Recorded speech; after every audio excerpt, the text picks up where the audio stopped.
ngoba phela ngithi baqale bazana, omunye sewu-girlfriend, omunye sewumfazi, kwanikezelwana ngey'khathi, kwaphanelwana ngey'khathi. uThobile wa-sacrifice isikhathi sakhe ukuze indoda ihambe iyophemba laphaya kaMangwabi. Or is spiting is uMacele is spiteful enough ukuthi aze enze leyo nto eyayenziwa yibo yena engazi, ngoba wakucacisa ukuthi wayengakwazi ukuthi kanti umuntu uqala abe yi-girlfriend, amukelwe as a girlfriend before amukelwe as a wife. But naye the same Macele is doing exactly the same thing. Uma khwela abantu uma yena abantu ku-social media bathi ukuhlaza, awukhulumi nendoda kanjena, kwathini, they don't realize ukuthi uma yeni from the word go, uyambona she was against this thing ukuthi ibe on TV. From the way she handled herself season 1 edlala uCandy Crush, from the way ayengafuni ngakhona ukukhuluma kuma-diary sessions, and manje sekufike la kuthi kumthe gabhu khona, sefike la kumcika khona sekufike la ese-anele khona. Uyabona kuthiwa when the woman is fed up, when the woman is fed up, u-fed up uMayeni, and umuntu wesifazane once uwa-fed up ayikho into ongayenza kuyena, uba lihlaza, uphenduka isipoko, akakuhloniphi, akanandaba. Ngani ngoba she has given you many beautiful years of her life, ekuhlonipha, ekuthanda, ekubonisa uthando. And uyambona uMayeni ukuthi is one of the wives in love. Uyasizwa nestori sakhe, indlela esachazwa ngayo ukuthi ngokomthetho kwakufanele ngabe kwaba uyena umamkhulu, but wezwa leli lokuthi uzosikwa esithenjini, le ndoda memthatha imenze umamkhulu iyobe ingaqedile ngoba khona omunye nabanye abasazoza. Wabamba iy'nyawo ngoba wayefuna ukuzithola ukuthi am I gonna be a perfect fit kule arrangement engitshelwa ngayo na? Unfortunately uthando lamehlula and she gave into that. Naku manje sezithole sekasenkingeni ngoba ngempela uyambona ukuthi u-fed up. U-fed up ile ndoda, u-fed up umpumelelo ofidwa ile ndoda yakhe ukuthi leli bhubesi ayilona umpumelelo. Umpumelelo uyambona ukuthi he is well groomed, and umpumelelo naye omunye delusional ocabanga ukuthi ufuna ukuba uyise. Umpumelelo akaphili impilo yakhe. Le ngane ngiyizwela ubuhlungu ngoba incane kodwa ayiphili impilo yayo, iphila impilo iphila impilo yalo thando nesithembu esilibona ku-TV. Ulifake ekhanda to an extent that akaziboni enza enye into other than ukuba ile ndoda ewubaba wakhe. Asiyiboni nempumelelo yakhe. Umpumelelo at a time kwathi umpumelelo uyegoli uyodlala ibhola, at some point in time kwathi umpumelelo ungena emculweni, at some point kwathi unenkampani angazi yama-security yamanzi, kwathi at some point saqanjelwa amanga kuthiwa umpumelelo unomuzi, lo muzi esawubona kuzingane zesithembu eyofaka kona uTirelo noVuyokazi, uVuyokazi ibelwa noTirelo. Uphi lowo muzi? Ziphi iy'nkampani esasigatshiselwa ngazo kuthiwa umpumelelo uney'nkampani? Uma wakhe is fed up of lying and protecting into engekhoyo, uyaphahluka asho, akaphahluki futhi wenza ngamabomu athi umpumelelo akanamali. Why do you keep on forcing ingane uyi-encourage ukuthi yenze izinto ezifuna imali, ukuthi ibe nabafazi abawu-35, izalise, iphambe, iphume ingena, ibe ingasebenzi? Usebenzaphi umpumelelo? Wakwabuza uMayeni. uMayeni ngiyamthanda, is a very straight talker. Akanaso isikhathi sokushugarcoat izinto, akanaso isikhathi sokufihla, akanaso isikhathi sokudlala le piki mabelane game abasibonisa yona lapha on TV. And into uyisho, and she is damn fed up. Oh, she's mother F fed up, that woman. Ngenxa yabani? Yayo le ndoda. Ngenxa yale ndoda. Usuzongitshela ke wena ukuthi lento yosando nesithembu into ekhona emnandi echazayo.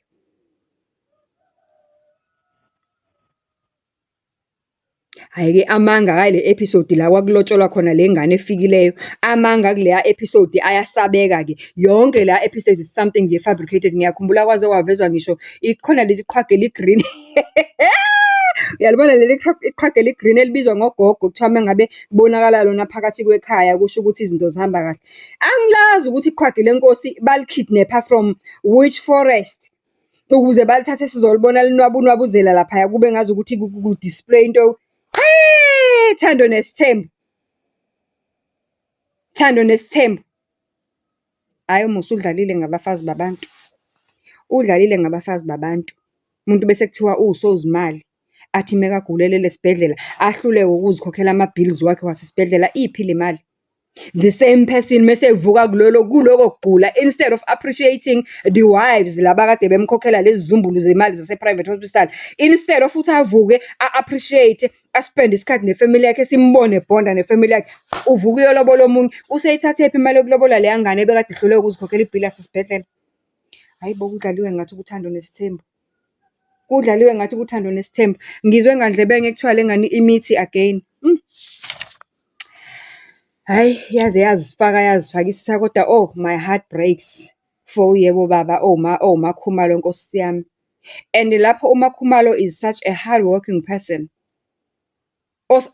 Yena uma ngabe esho uMusa ukuthi uMakhumalo uyilento ayiyona because of isibongo sakaMseleku, we don't deny it. Vele kakade uma nishadela ukwakha ndawonye, omunye makakho omunye nibe izinto ezingcono empilweni, uMusa akangabuye ayisebenzise leyo nto ukuspayitha uMakhumalo engazuthi uMakhumalo is not supposed to achieve what she's achieving.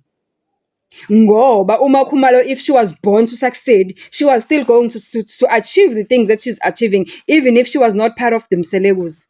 Wayahlukumeza ingane yabantu. Okokuqala leya ngane imlalelile yamhlonipha yabo yebo baba. Okwesibili leya ngane akaze yena ayiphe neyodwa into eyicelayo empilweni. uMakhumalo all the seasons ukhalela into eyodwa, nami ngiyafisa ukuba umama ngibe nengane evundle kwesami isisu, ngoba ngithi kwathi wasilethela ukuthi sizozala. You are not giving me that opportunity because you are busy gallivanting ulandela abanye abafazi estrateni. And i-IVF ifuna abantu aba-strict. You have to at some point u-abstain ukuze sperm sakho sibe rich, so that by the time bayos-extracta kuwena, bayosikhipha kuwena, sihambe sikwazi ukuthi sifike senza ama-chances ahigh ukuthi sifertilize kahle. And uMakhumalo is in the right age to do amaqanda kaMakhe nje asase-fresh, usasemncane. Kodwa uMusa, in the name of selfishness, ngifuna iy'ngane eziwu-20, uyahluleka ukunikeza uMakhumalo the only one thing uMakhumalo has been crying for throughout these whole other past seasons. And uzongitshela ukuthi ukuba sesithenjini kumnandi as long as indoda inemali. Umuntu uyashesha ukukhohlwa uma ngabe into seyiza ngakuyena. uMakhe, was she thinking ukuthi she's exclusive, ukuthi yena indlela angena ngayo endodeni omunye umuntu ngeke angene ngayo? Why now sesimbona ese-complain-a ngokuthi ingane ethathwa uMseleku eyangakubo, sokusho ukuthi umphakathi wangakubo kuzoba umphakathi wangakubo kangane, wangakubo kamakhwela? Kanti kune-ownership yini kwimiphakathi ukuthi ngoba naku umphakathi wakubo kabani bani, mina ngeke ngisaba umphakathi wangakubo kabani bani? Anikwazi yini ukushada nendoda eyodwa? Ngoba ngithi bona basesithenjini bayakusona ngoba besithanda besi-understand. Awukwazi yini ukuthi nithi nisesithenjini sendoda eyodwa kodwa nibe nomphakathi owodwa futhi? Kuyinkinga yini? Considering yena-ke ukuthi wayengene kanjani. Considering yena ukuthi wayengene kanjani.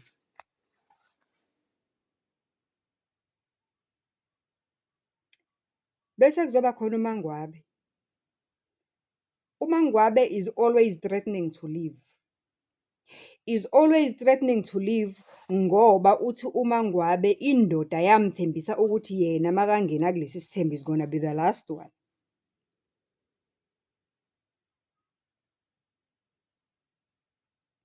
Ungathemba indoda yesithembu?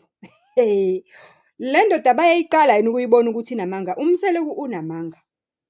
uMseleku uyabayuza abafazi. uMseleku akananhlonipho for abafazi.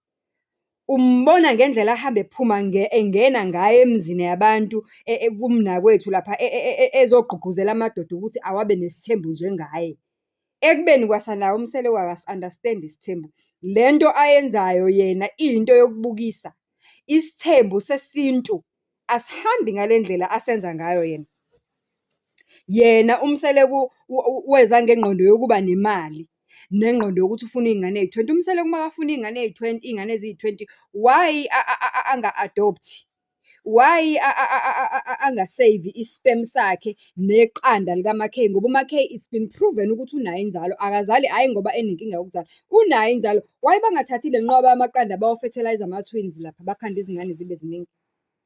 Why yena kube it's his way or highway? Ngoba indlela enza ngayo uyabona ukuthi bona le yona yothando nesithembu, ungakulinge ufole into each trap yayo uze ubhilive yonke into oyibona laphaya. I so happen to be born esithenjini, by the way. So ama-dynamics wakhona are worse than what we see on Uthando Nesithembu.